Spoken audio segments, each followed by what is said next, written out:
I'd like to introduce Mark Jablonski. Where's Mark? And he's going to tell us what's really going on in New York City.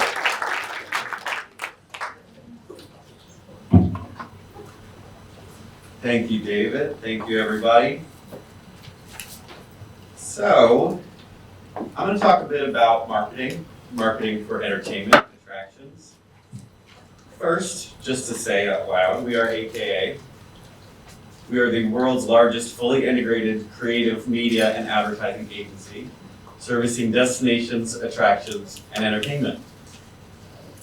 What does that mean? We get people to go places. That's our bottom line.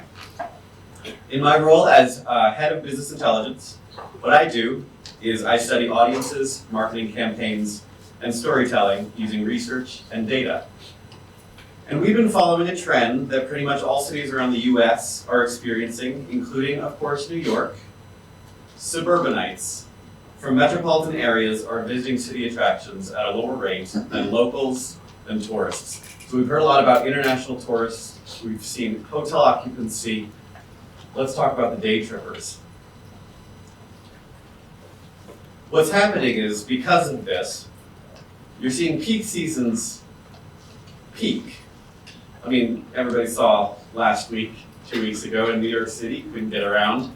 But what then we're also seeing is off-peak seasons not padded. So September was one of the hardest months for a lot of us. In addition to ongoing research that we're doing at AKA with locals and tourists, we did decide to then run a study of just suburbanites across the entire country. It's an interesting slice. Often they don't get most attention, as themselves. Talk about how do they leave the house. There's conceptions of who lives in the suburbs. But we wanted to find out more so that we can get back these day trippers. And there are 3 key takeaways for cultural audiences in general, suburbans, locals, and tourists alike. 1, confidence for tourism. Kelly showed it up there. We're seeing, we expect over 60 million people back in 2024. About 27 million people day trippers. 2, people are more selective, and 3, habits have changed. So let's talk about audience size for a second and why we're very interested in the suburbs. For one, half of all US adults are suburban residents. So they don't have, immediate public transport access. They don't have the same kind of, you can walk outside and go to the bodega. It's a completely different lifestyle, and this is very important. But 80%, according to our study, of suburban adults across the US have a high interest in visiting New York. And this is not surprising. We've been on the top of the list for many, many years. But 1 in 2 of these suburban adults across the country have a high interest in visiting New York in the next 18 months. So these are people that have high intent. There's about 45 million people. They might not all come, but the interest is there. And depending on how you slice it, who is a suburb in the day tripper area? They could be commuters, they could be retirees, they could be students, they could be weekend, holiday day trippers. Lots of different ways to slice it, all with very different patterns, behaviors, and interests. So how do we sum up all of this, all of these millions of people, and sum up what they want? More broadly, we can say 2 things. 1, they want assurance. So let's talk about experiences. When asked specifically what do these people want in the city, what do they want to do? Not surprisingly, they want leisure. Assurance equals a great experience plus flexibility. Specifically, 70% want to visit museums.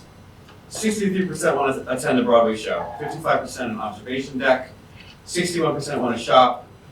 48% an outdoor park or botanical garden, and 46% dining or nightlife. They know what they want to do. So we have millions of people already interested in coming to New York, predisposed to attractions and leisure. How do they make their decision, though, especially in the suburbs, to leave the house at all? Well, we are seeing a shift from an older model, which has been typically the destination first, attraction second. We're seeing this a lot more around the globe. New York City still remains, as we've seen previously that it is a destination that everybody wants to see, but in general, destination first, attraction second. What's happening, especially driven by younger Americans, is a new model. They're finding out about an attraction first and a destination second. It's not necessarily surprising, considering the wide digital reach and high number of different ways to reach people, in particular with the newcomer, TikTok right in the middle, which is not just a social media platform, but it's also a TV station now. It's a search engine. It's a mall. You can shop on there. It's a whole lot of things. So people are learning about experiences around the world well ahead of time. There's just a circle around that TikTok. But discovery is still happening across many channels. Usually from trusted friends, family, and colleagues. That's never going to change.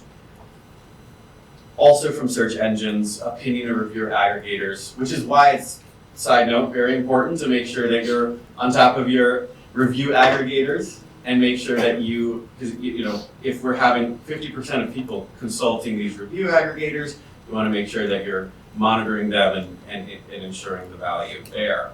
And I could spend hours talking about these changing methods to reach people. And because people are looking for information, there are many, many different ways to consume media. For example, new media platforms are booming. This is also not a surprise. 50% though, this is an interesting number, 50% of suburbanites and more broadly Americans across the country are using more podcasts than ever, year over year.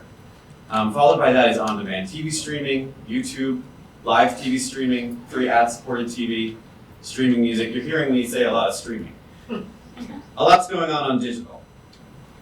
This is where people are consuming and learning about new experiences. Podcast is interestingly over-indexing on 55 plus. What's happening since the pandemic, and this is not surprising with streaming TV, obviously there have been many shifts, but since the pandemic, older Americans and older adults across the wider globe are now feeling much more comfortable streaming digitally. So they are now adopting podcasts, YouTube, and streaming on-demand TV. So beyond assurance, the second thing that travelers want is value. We asked, of course, how people are planning their entertainment budgets. I will say this, in a decade of experience working with people, I have a background in anthropology, I love people, but people are very fickle, and people don't exactly know how to plan or tell us what they're planning. So when we ask surveys quantitatively, we do expect some of these responses. For example, we did ask, are people planning to spend more, the same, or less on entertainment?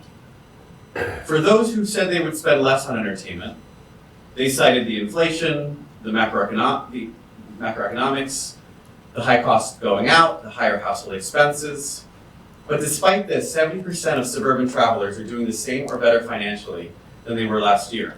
Also, very interestingly, in fact, Americans who earn over $50,000 a year spend about 3 to 5% of their take-home income on entertainment.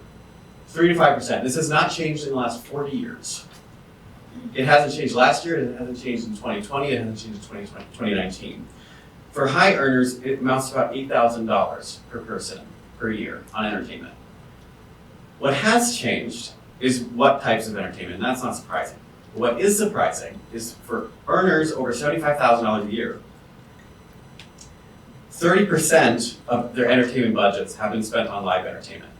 That has not changed in the last 4 years. We've also heard a lot about suburbanites saying they're afraid to come to the city.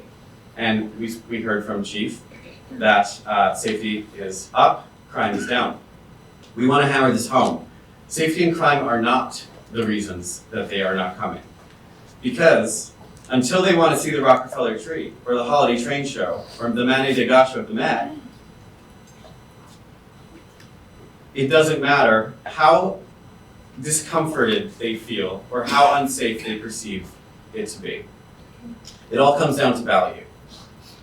It's not just about money, it's value. Is it worth it for your time, your travel, your energy, your effort, and your money? Is it a must-do experience? For must-do experiences, travelers will buy early. You have to establish those relationships well before the visit, and of course after. For might-dos, you have to provide value. David mentioned earlier in the beginning, we're talking about the worth it. The worth it meter, how much value you can provide. You have to make it a premium experience.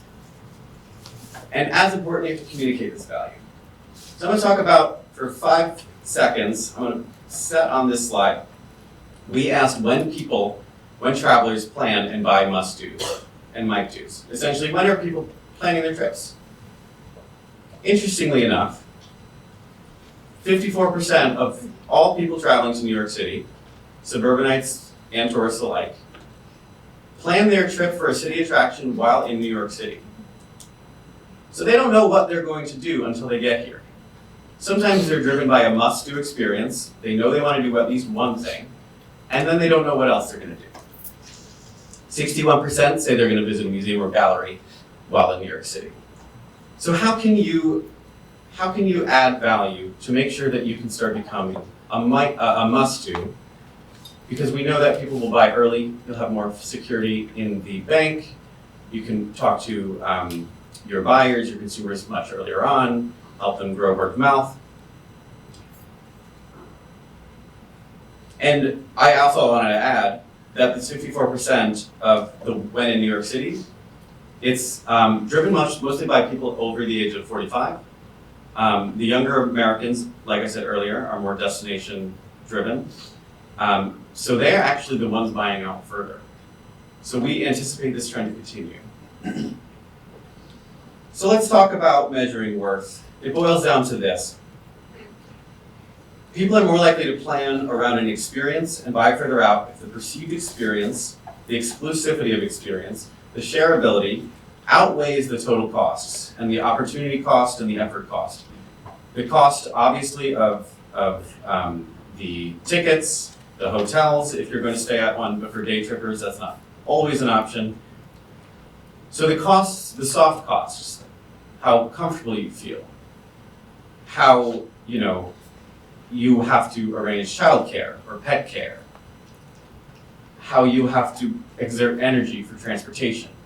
Are you going to take a car? Are you going to have to park? Are you going to take a train? All of these costs. How can you make sure that your experience, your exclusivity, and your shareability outweigh all of those costs? But it's also not a problem of volume, intent. We just talked about millions of people coming. Most want what you're offering. It's not a problem of scarcity. Attending one doesn't exclude attending another. In fact, some industries and markets, particularly our own, if you attend one, it encourages you to attend another. We see this with museums. The first museum you go to, you'll probably want to go to another one.